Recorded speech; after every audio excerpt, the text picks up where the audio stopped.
It's been a long time, but we're back. Who are you again? I'm Joe Twyman, and I'm the co-founder of the public opinion consultancy Delta Poll. But who are you? I think I'm Marie Leconte, freelance journalist, etc. But I'm not sure at this stage. And didn't we used to do a podcast? I think we did. It had a bit of a rubbish name though, didn't it? It did. Yeah. So if we were going to do it again, and obviously since we did that podcast, many of the guests we've spoken to have gone on to their own moderately successful podcasts. Yeah, I mean, in many ways, like that Sex Pistols gig in Manchester, about 7 people went to watch it, but all of them went to form their own punk band. Yeah, and it's similar here. Certainly, if you'd asked me, of all the guests, which was the most charismatic and outgoing broadcast-ready person to do a podcast, perhaps I wouldn't have selected who went on to be successful, but, that's just the way these things work. It is. That's showbiz, baby. And so here we are, for The Polling Station. It's a much better name. Or is it just polling station? I feel like we can decide later. Yeah, indefinite article, who cares? Yeah. A polling station. How have you been, Marie? I have been okay, thank you. I did not think there would be an election over the summer, which actually I'm quite annoyed about, because I spent lots of time late last year and earlier this year saying, actually, I think a late June election would be really fun and fragrant. That was my thing, fun and fragrant election. And then obviously everyone called me an idiot, so eventually I stopped. And turns out I was right. We're having a fun and fragrant election. Although it doesn't especially feel, I would say, fun and fragrant at the moment, partly because the weather is really bad and also partly because it's just been a bit boring. But I don't know, how have you been? How's your election going? Well, I for some time had suggested that November the 21st was strategically the best date for the election. But you still had the US election during the campaign, though, which would not have been great, I think. I mean, to be clear, Rishi had to pick between, no choice was good there, but still. Yes, I agree, but I stand by the idea that it would have been better than holding it in July. But then, given what we've seen, I think it would have been difficult anyway. And so confident that there would not be an election before the summer, I went ahead and booked my 3-week holiday. Oh. That's now going to be spent talking to you. Yay! Where were you meant to go? Really, I want to watch you suffer here. What was your grand plan? Yeah, we're not discussing that. Well, I actually went for a long weekend in Morocco as the election was called. So actually, Rishi, thank you very much. You timed that beautifully. But anyway, we should probably return to the matter at hand. Joe, would you like to tell us, our listeners, our millions of listeners, what they're in for? Welcome to open bracket, the close bracket polling station. Over the next 4 weeks, in the run-up to Election Day, we are going to discuss all things polling. Who's up, who's down, who's in, who's out, and what do the numbers really mean? We're going to take an in-depth view at a particular constituency every week, and we're going to speculate about where we might be come 4th of July. And if I can convince Joe, we will have a segment where he just really shit talks every other pollster. We'll see, that can be the bonus. We may have a paying subscriber tier. Yeah, so subscribe to our Patreon for Joe Gets Angry with various people.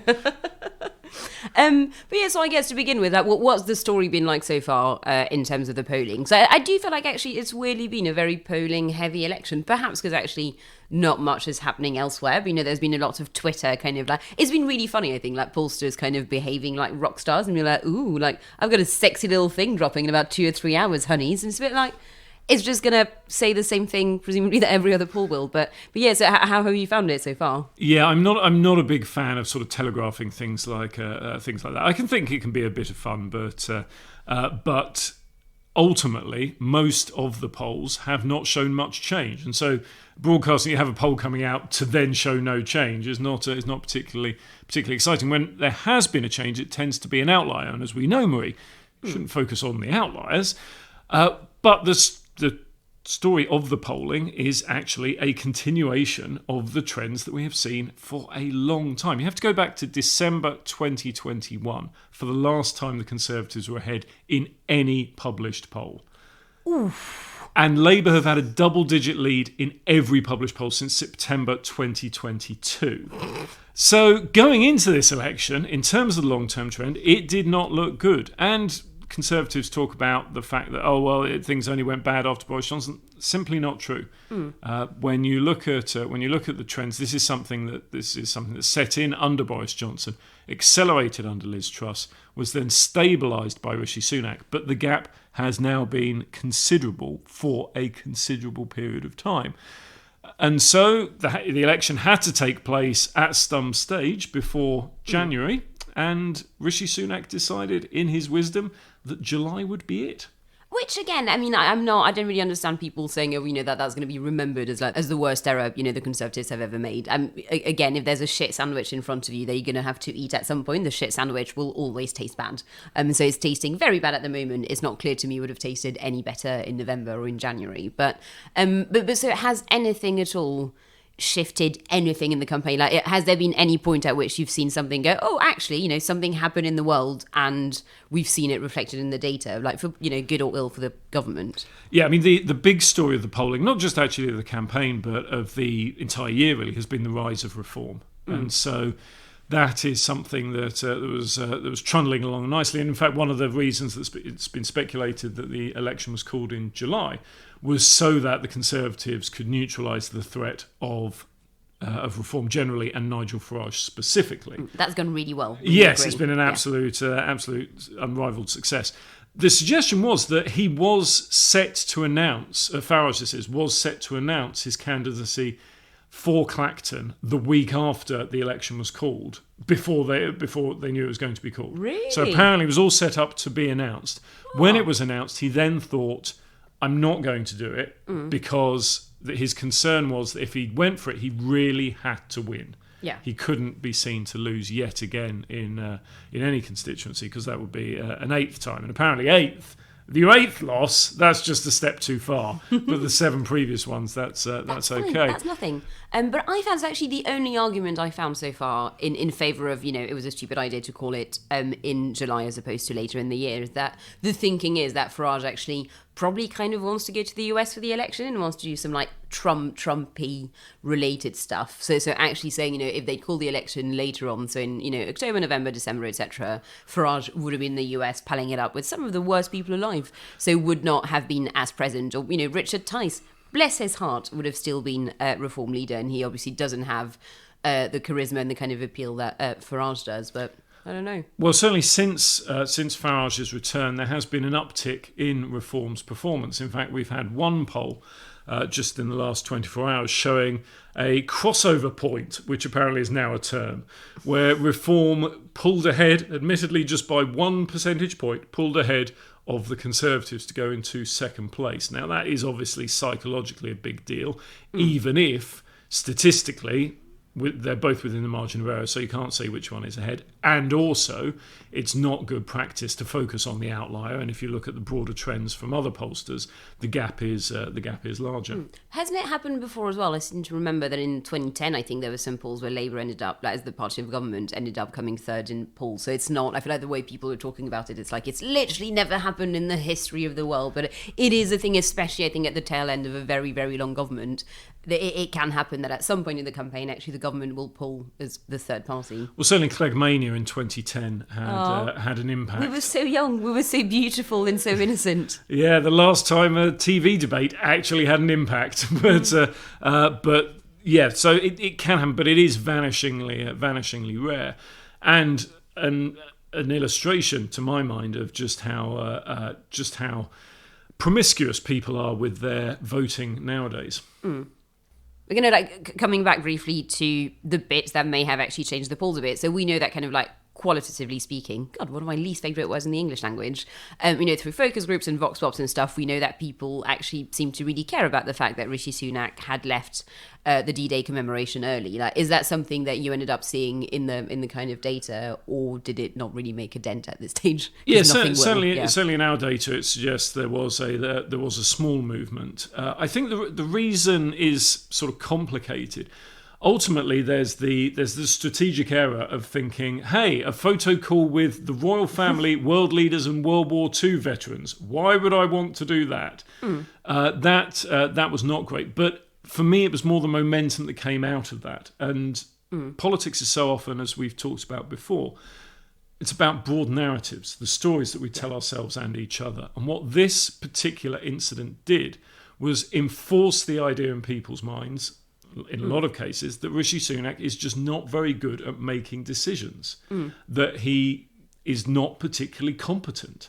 And that's what it spoke to, more than specifically the event itself. In the same way that when Theresa May stood up and said nothing has changed, it really had, because people thought, well, actually, what is she thinking? Where is this government going? Can it be trusted to make the right decisions? Now, obviously, at that time, Theresa May was well ahead in the polls, but her gap closed. Whereas Rishi Sunak is seeing the gap between Conservative and Labour, if anything, grow during the campaign, and that's what many of us, and indeed what by historical standards, you would expect not to happen. And that was actually a really interesting thing, I think, like on the run up to the election being called, people going, oh well, the polls will narrow, and there were only very few voices, I think, at the time saying, well, I mean, sure, like in previous elections, like polls have tended to narrow, but why is everyone saying that? Like, it's a thing that will definitely happen, and we've still, unless I'm, like, correct me if I'm wrong, but I don't believe we've seen that at all. And so, like, looking again, because I do think it can't be easy in his like defense to be Rishi Sunak at the moment, because it feels like this campaign feels like a zero-sum game where you've got kind of like the Lib Dems and Labour and Reform kind of eating away at the Tory vote on every kind of side. So looking at the kind of polling, like, is there a direction they can take? If you were Rishi Sunak kind of tomorrow, would you go after Tory to Labour switchers, Tory to Reform switchers, Tory to Lib Dem, knowing again that actually it's probably quite hard to find some magical message or thing that will bring back all three or two out of the three back to you? Like, what direction should they be kind of headed into? Well, my sense is that really all year their strategy has been to appeal to the people who are now moving to reform, and that has been the difficulty. The announcements around things like national service or national citizenship service, however you want to characterise it, Mickey Mouse, so-called Mickey Mouse degrees, that sort of thing, strikes me that's all the politics of nostalgia and aimed at older voters, their core. The problem is the politics of nostalgia just isn't as good as it used to be. And now, with an insurgent party on the right presenting, frankly, simple solutions to these things, it can be very seductive, particularly if you are disappointed with the performance of the Conservatives over the last 14 years. And the difficulty that the Conservatives have had now for a long time is that if you're the Conservative Party, particularly if you're the Conservative government, you cannot out UKIP, you cannot out Brexit Party, the Brexit Party, and you cannot out Reform.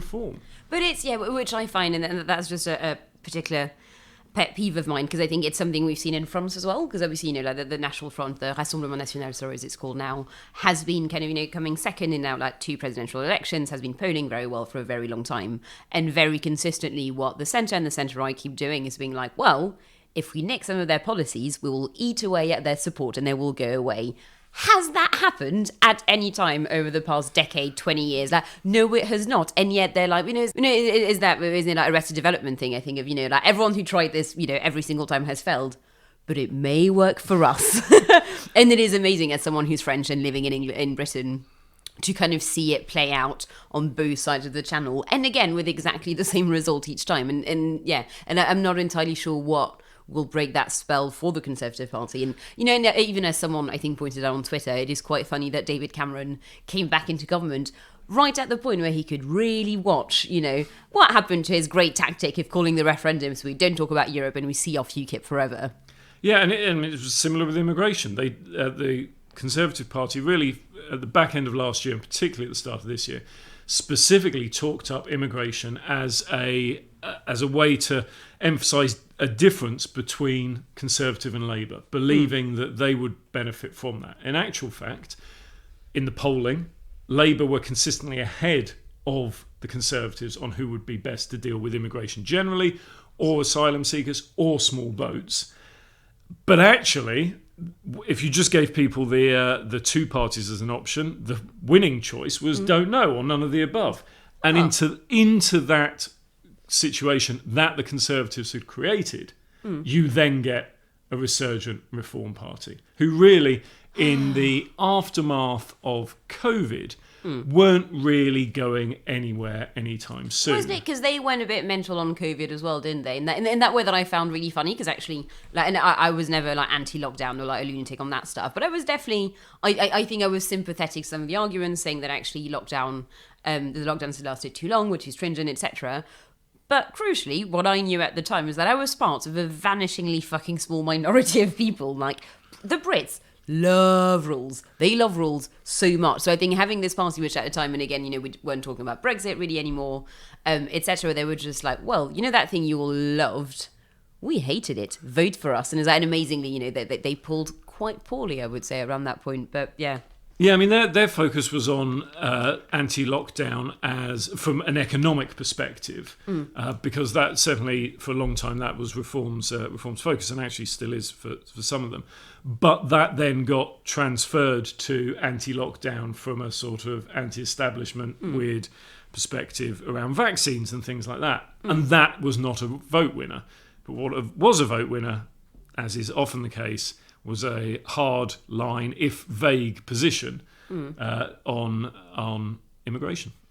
Yay! It is so depressing, because I do remember doing a series of features not long after the referendum, seeing that actually for quite a long time, actually, you know, when you look at the kind of trackers of what the issues people cared about, people did kind of stop caring about immigration for quite a long time, and it's a bit like, oh, is this it? No, we're back, we're just talking about immigration a lot. Although this, I would say, as someone who covered, you know, 2015, this feels quite reheated, like no one's, like, it's a bit like a marriage that's kind of slowly failing, and people are just having like the same arguments they've been having for 10 or 20 years. It's a bit like, their heart's not in it. You can tell they're shouting at each other, but it's not, you don't really have the vigour that you had in the early arguments. I feel like immigration this election is nominally one of the big issues, but I'm not really seeing that. Like, there's no, the venom that used to be, I think, isn't really there anymore. But I don't know, maybe I'm wrong.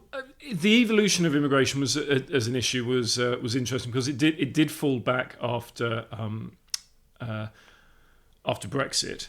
You then get COVID, which of course has an impact on immigration numbers and things like that, and people just aren't going out a lot and seeing these immigrants everywhere. Then after that, you have you start to feel the impact as a result of the government's changes to the rules. And then the numbers start shooting up, boosted by a sort of COVID hangover, and it looks very bad in terms of numbers. But also, wasn't it partly because of schemes like Ukraine and Hong Kong, which people actually mostly agree with? And then you have external factors as well to create essentially a perfect storm, which is and would be very difficult for any government to deal with. And Rwanda is seen as the solution to that, and is very difficult to deliver in practical terms, and so here is we it? are. Oh, so I was born yesterday. I'm so sorry. Like, it's just, but so actually looking back at kind of like policies more broadly, because again, I feel like it's not really been a very, apart from D-Day, like a massive like gaff heavy or kind of like scandal heavy election campaign so far. So it's actually been quite, you know, based around the policies. And so we obviously had the manifestos released this week. We have had 1 million debates. I will say, did I watch some of them? Yes. Did I not watch some of them? Yes, also. Will I go into detail about how many I did in fact watch and how many I did not? No, I won't. But yes, I feel like, you know, lots of debates, lots of manifesto launches, etc. Like, does that stuff actually matter to voters? Like, does that really get through to the normal people, i.e. not us or the people currently listening to us? Well, a couple of things to... Yeah, all of whom are very beautiful, etc. But, you know... couple of things to pick up on that. Firstly, historically, certainly in the most recent elections, there's estimated that around about a third of people make up their mind during the campaign. And they make up their mind on which party they're going to vote for. They also make up their mind about whether they're going to vote or not. But that decision is made during the campaign for around about a third of people, which is potentially a lot. In most cases, people's decision actually doesn't change from what they were thinking at the start of the campaign, and so they stick with it, but they're still not decided until the end. I will let you continue with that, but I did a piece for Elle magazine actually on partly this, which I found really interesting. So the portion of people who who decide who they vote for during the campaign are overwhelmingly women, I believe. Like, I think there's a massive gendered component to it, which I find super interesting, and crucially as well. So I think every election there's a bit of a freak out of going, how will we win the female voters? When actually, as you kind of pointed out, like, they're very unlikely to, a woman, let's say, who's currently like 25, middle class, living in London, maybe undecided. She's really unlikely to be like, having now heard all the arguments and watched all the manifesto launches, I will vote for reform. Like, they do end up falling for the kind of like parts of that, falling in the way that you think they will, but women are like massively more likely to go, I will properly make up my mind at the last minute, where men tend to be more decisive quite early on, which I found really interesting. Yeah, that's right. And of course not confined just to politics in that respect. True for many decisions. Oh yeah, isn't it like men hate saying that they don't know? Is that, yeah. Oh, I'm not sure. That's what I did there. God, the fun we have. But we now, into these campaigns, given that people make up their mind some people make up their mind during the campaigns, we now have these sort of set pieces. We have this weird sort of historical artifact of the manifesto launches, and we have the debates as well. And in a sense, they're both important for the same reason, which is that they provide a focus for the campaign, and they really set the rhythm and the cadence of the campaign. We'll go along and it'll all be about, tomorrow's debate, what's going to be covered there, aftermath of what's happened in the debate, etc., etc. But the manifestos themselves, for instance, the actual documents, are largely meaningless. There are vanishingly few people out there who are getting a copy of every party's manifesto, reading each one from cover to cover, and then making an informed decision about which party they're going to vote for. Instead, manifestos are a bit like the set menu at a restaurant. And you go along to the restaurant and you look at the dishes and you think, well, I like some of this, and the dishes are the policies, and you might like some of the policies, but you might not like others. You can't pick and choose. You have to have the whole set menu. Yeah. And you may make your decision based on the set menu, but actually most people instead will take a look at the restaurant. And if the restaurant looks a bit dirty and a bit shabby and a bit tired, if the head chef is dropping things consistently, if the staff are fighting with each other, you're probably going to eat elsewhere. And that's how it works. I do have a serious point to make after this, but I cannot mention, if people listening haven't seen this, they really must Google it. One of my favourite manifesto launches was in the Labour one in 2010, where they did a whole, obviously, like Flash Gordon, etc. thing, where they wanted to be hip and down with the kids and really like future forward looking. So they had they put the Labour manifesto on a USB stick, and I know where this is going. I know where this is going. I mean, and you must have seen, like, there's a tremendous picture of the cabinet at the time all holding a little USB stick, which is one of my favourites, or like dorky political pictures. I believe, I'm looking at it right now. There's Peter Mandelson looking distinctly uncomfortable holding a very small USB stick that says Labour. And isn't that a delight? But no, so coming back on manifesto, I think, and that's something we're probably seeing, I get the sense, with the Tory manifesto this time, is what we got with the Labour manifesto in 2019, where, Jeremy Corbyn's Labour made the mistake of looking at a number of policies and going, okay, well, these are all polling quite well. Focus groups presumably are responding quite well to those. So we're all going to put them together and surely they'll work. But actually, voters did not like that. There's, A, such a thing as offering too much of a good thing, and B, just saying that some policies are important in isolation, are popular in isolation, does not guarantee that, that they will be kind of attractive as a package. And like, how do you work around that, I guess, as pollsters? Of like, how do you? So is it a case of you have to pull everything separately, but then pull it together? Like how? Well, so there's a question in there somewhere. You find it. It's all about emphasising that things are complicated. And complicated in some ways, and actually very simple in others. And so we poll individual policies, but we try to explain to people that it's not about the individual policies. But that doesn't stop people reporting these individual policies are popular. And sometimes these individual policies are popular not because it's the policy itself, but because of what it represents. If you say to somebody, do you support rail privatisation, for instance? I think it's around about 3/4, if not more, of people support rail nationalisation in this country. You can say to someone, for instance, do you support rail nationalisation? And around about 3/4 of people in this country support rail nationalisation. But if you then ask them follow-up questions about, well, which aspects of nationalisation are you particularly keen on? It's not returning things to the public sector particularly. What it is they want trains to run on time, and they want prices, and they want ticket prices to be lower. And so you're asking the question do you want railways nationalised? But the question that respondents are answering is, do I want rail to improve? Yeah. And that's why there can be that misunderstanding. So things can get very complicated around that. But even if the policies are popular, it doesn't mean anything more than that. And it doesn't mean that a party will be popular. It doesn't necessarily mean that a leader will be popular. But they can help to add to a sort of cumulative momentum, to inform particular narratives around competence and around the kind of messages that these parties want to send. But if you flip things around, actually, looking at things historically, and this is true for all of this will be my 9th general election working as an analyst in one way or another. Yes. Jesus Christ, why are you here? Why are you still here? What are you doing with your life? I don't know. But in all of those previous elections and all the ones before that in the history of British polling, the party that is ahead on leadership and the party that is ahead on economic management. Knew that. Do I get a star? You do. Well done. You've now reached your rank of junior pollster. So you can have a little badge. You've got 2 stars on your 5-star McDonald's style badge. If you're head on leadership and you're head on economic competence, you win the most seats of the general election. Yeah. Now correlation, causation, etc., just because that happens doesn't mean it's the way. Wasn't that the 2015 thing of like Ed Miliband was actually the Labour Party was doing decently in the polling, but then Ed was not, and also exactly. And so it's all those are the fundamentals, and there are lots of things you can do to change those fundamentals, etc., etc. But ultimately, if you get those 2 right, historically, that's the game, and that gets you the most seats. And so in some ways it's very complicated, but in some ways it's actually pretty straightforward. Constituency of the week.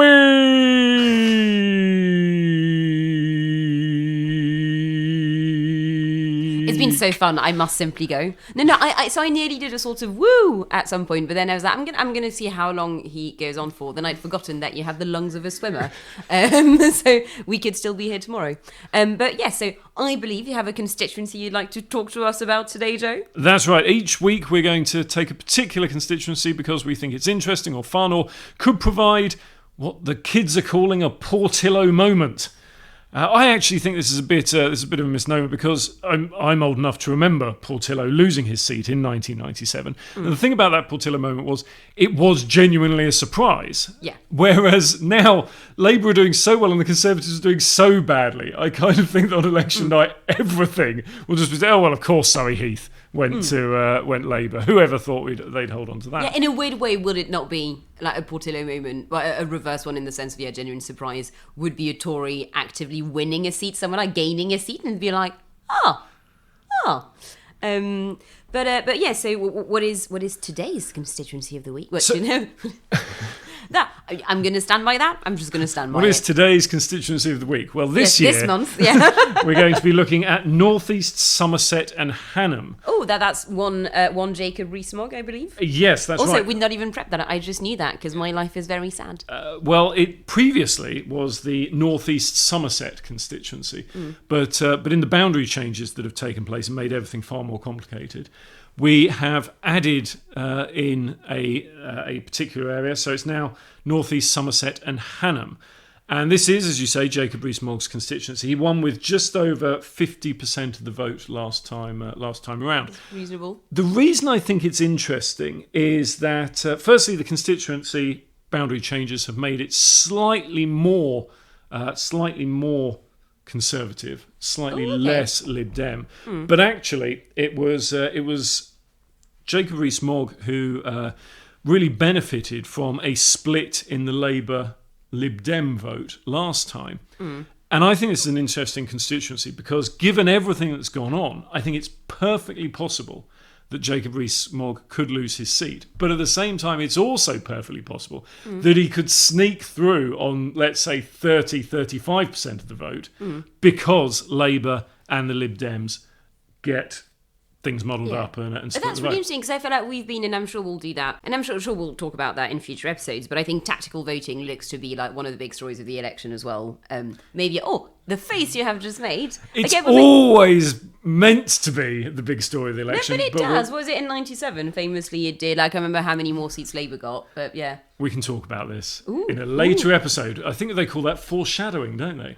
Next they time on No, that's not the foreshadowing. polling station. Yeah, that's just not what. It's a trailer. Okay, well, fine. Yeah. No, these are two different things. Fine. You know more about tactical polling. I know more about words. So there you go. Fair. 1-1. But my point is more that I think in actually a lot of seats, what we've seen is even though it's not necessarily been, it's clearly not a deal between Ed Davey and Keir Starmer, etc. But there's a bit of a thing where sometimes maybe Labour is not massively campaigning in a seat the Lib Dems have a chance to gain from the Tories and vice versa. Like, so is this not one of those seats? Are both Labour and the Lib Dems going, fuck you, like, this is mine? Yeah, and the thing about what makes constituencies interesting is that we don't have constituency level polling for any of this, and so all of this inevitably is speculation.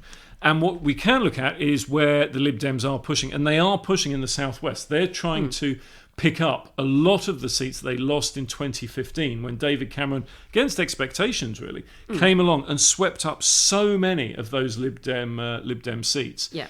And this wasn't yellow belt. the yellow boot almost. This was not one of those seats because this has been consistently Conservative. But if the Lib Dems are going to win a lot of seats there, there are easier ones to go for. But I think this is a sort of stretch goal, if you like, for the Lib Dems.